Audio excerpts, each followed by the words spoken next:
All right, ladies and gentlemen, in this video, we're going to go over how to sell your deals within 24 hours or less. That's correct. You've started the marketing, you've started talking to sellers and making offers, you got one under contract. Now what do you do? Okay. So first things first, how to sell deals within 24 hours. We're talking about true, actual deals. In other words, properties that make sense, the numbers work.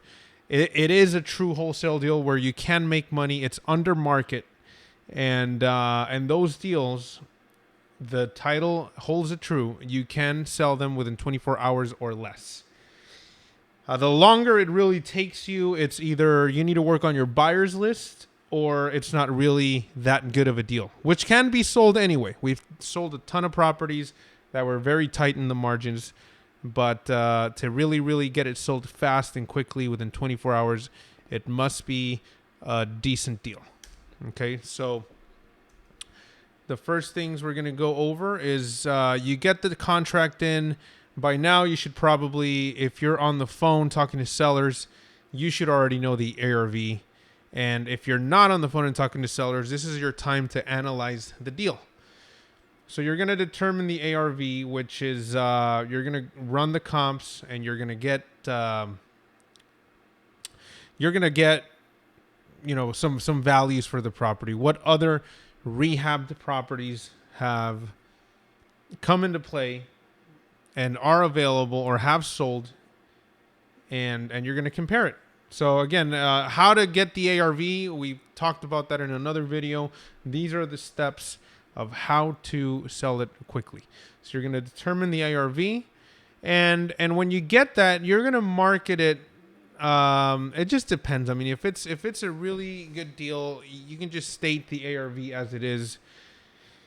If it's a little bit of a tight deal, I think within 10 to 20K of the actual ARV, if you need to bump it up a little bit, that's okay. Again, ARV is just an opinion. Okay, it's not a fact.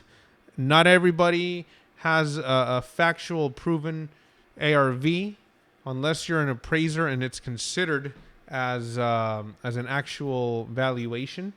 So mark it up 10 to 20K when you send out the property to your buyers if it's a tight deal and you need to get some interest on the property. Okay, so we do that, and it works very well. The second thing is you need to determine the repair costs. Now, again, this is also an estimate. Okay, it's not factual and it's not a bid that you're giving your buyers to repair the property. So again, it all depends on how much repairs and how damaged and distressed the property is. If it's not that bad, it just needs some regular cosmetics, paint, carpet, kitchen, bathroom, I would do somewhere between $5 to $10 a square foot. Now, if it's needs mechanical items, the roof, electrics out, the plumbing needs repairs, I would be somewhere in the $10 to $15 per square foot, maybe sometimes even a little more. So again, just use that. $5 times whatever the square foot of the house is, or $10, or somewhere in between, depending on the condition, and you can use that to market the property. Again, at the end of the day, the reality is you're not setting the repair cost. You're not setting the ARV either. The buyer, your end buyer, will ultimately decide what his ARV is and what the repairs are going to be for that property. And again, you want to set the price realistic, but a little higher if it's tight margins that you're dealing with, and if you want to get the most out of the property. Okay, again, the buyers will ultimately determine these values. Then you want to, once you got these items, you obviously you want to choose what price you want to market it and send the campaign to MailChimp to get sent out to your entire buyers list. Now, one big mistake and one game changer that has happened to me throughout the years is I remember the first few deals I got, all I wanted was to make $10,000. And in turn, I got a deal and I marked it up 10K. I thought it was a modest fee to get, and I marked it up, and that's what I got. I got 10K, but then I realized I could mark it up 30K. Then I realized I can mark it up 50K, 70K. And the worst thing that could happen is people would say no, right? But it just doubled or tripled our business because of setting up, not being afraid to mark up a property and to make money on it. Okay, it's a mental shift that happens. I've seen it in a lot of students and a lot of other wholesalers that I've dealt with throughout the years. And just mark up the properties aggressively. Okay, you're running a business. Your business, the goal is to be profitable and make money, and this is one of the surest ways to do that. So don't be afraid to mark it up. Then you send it out to the buyers list and wait for the calls and the emails and the texts to start rolling in. Now, one thing that I want to say about receiving texts and activity on a property, a lot of people don't really, you got about a 30% response rate when it's a good deal.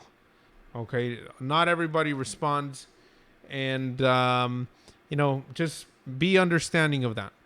If you got over 30% response, congratulations, you're doing fantastic.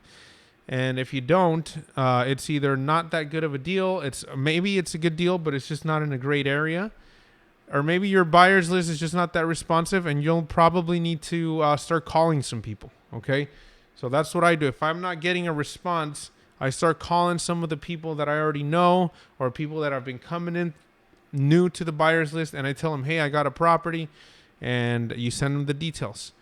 If that doesn't work out, then you want to reblast it out at a price reduction. Everybody opens up the price reductions. It's kind of like when you get those emails, flash sale, right? And you always kind of want to know what it is. But same thing here. Your subject should be something around like the tune of huge price reduction, unbelievable price, and people will open up that email and they will now pay attention to what you have to say. And usually you'll get something out of it. And the main thing that you want to do is you want to get an offer. The whole objective of this is to get an offer. Again, we're thinking in the wholesaler's mind. All you care about is an offer. Even if it's lower, hopefully not, but even if it's a tight deal, even if it's lower than what you have it under contract for. Why? Because there's power in the offer that comes into you by one of your buyers, especially when you ask them the question, what's it going to take to buy it close fast and quickly, as is, where is, what number do you need to be at? They give you that number. Maybe you go back and forth a little bit. You come to that number. Now you have power, because all you got to do is work the deal backwards. Maybe you have to go back to the seller and get a price reduction, but now you have the property sold. So again, always have the goal. All your campaign's goals is to get the property sold, of course, but how do you get it sold? Is you get offers. And you get an offer. I know this sounds simple, but sometimes it's so simple that it's overseen. You get that offer, now you're off to the races, and you get that property sold fast. 5 things to remember. I might repeat some of this. So bear with me. Take calls and tell your buyers it is first come, first serve. A lot of people do the bidding wars. I've done them myself with great success, but you can do the bidding wars as well. It's basically you get all the buyers at the property at once, and you give them 30 minutes to inspect. And then after that, you have somebody at the house that's basically taking offers and highest and best. Now, I've done that and it works, but that's just not my style. I like to take the calls and tell the buyers it's on a first come, first serve, no bidding wars. Okay, whoever deposits first gets the property. And I stay firm to the price unless, I don't have much leverage, which means I don't have that many buyers, or I just have one buyer. Then I play it out like I have leverage, but I really don't. And at the end of the day, whatever they're willing to pay, as long as it's profitable, we will take. So we take the calls, tell the buyers it's first come, first serve. The other thing is You always want to tell buyers that there's a ton of activity, even though there may be none. Again, this is just framing. This is not being deceitful. This is not unethical. You want to tell buyers, yeah, I have a ton of activity. And, or you want to tell them there's activity. And there is activity because within your business, there's activity going on with the property. So even though there might be none, but you want to create that value. You want to build value into this property. That there may be no activity does not mean it's not a deal. It might mean that you have an unresponsive buyer's list. It might mean that you don't have that much of a buyer's list at all. And so you want to sell this property. You need to sell it. It's not going to sell itself. You need to close. And you always want to tell the buyers, hey, I got a couple other people I'm talking to. If you want to check it out, I'm trying to make a decision by the end of the day. Give them deadlines in a friendly way. And that's how you create that intrinsic value. That's how you create that interest and that sense of urgency in their minds so that you can get it sold fast and easy. If a buyer is interested, looks at the property and decides to pass on the property, always ask them what number within reason would it take to make it work. This will ensure you always have a backup to fall on. Very, very true. Now, sometimes you're going to send out the blast. Buyers are going to start responding. And then a lot of them might even go out to the property. But after that, they go quiet. It's kind of like they disappeared. So that happens, and it happens often. So something turned them off. You don't know what it is. And now you want to find out. You want to find out because you can use this as leverage for yourself. Now you know something about the property that's turning people off, and you could use it for your benefit. So what I do is I call them when I know somebody's at the house. Somebody took the time out of their day to leave whatever else they were doing to go look at a property. That means there's genuine interest from that person. So if they just kind of go dark on me, I want to know why. And I call them and I said, hey, how'd it go? Did you get in smoothly? Any feedback? Is it going to work for you? And then they'll tell me why it won't. And if they just say, no, we're going to pass, I'll just tell them, well, is there a particular reason why you want to pass? And then they'll tell me. And then before I say, I hang up, I say, well, that makes sense. But let me ask you this. What number within reason would it take to make it work and close quickly and buy this property? And they'll usually either tell you or they'll tell you, I'm going to run my numbers and get back to you. And you ask them, when can you get back to me? And can you get back to me today? And they'll tell you. And then if you don't hear back, you follow up until they give you an answer. And that's how you sell these properties. Sometimes unsellable properties get sold because of all these little tactics. And very important, this should have been actually before we started getting into all it. Well, actually, no. Once you get somebody to say yes, you require a 10 to 20K non-refundable deposit. It's going to be in your advertising, so they shouldn't question it.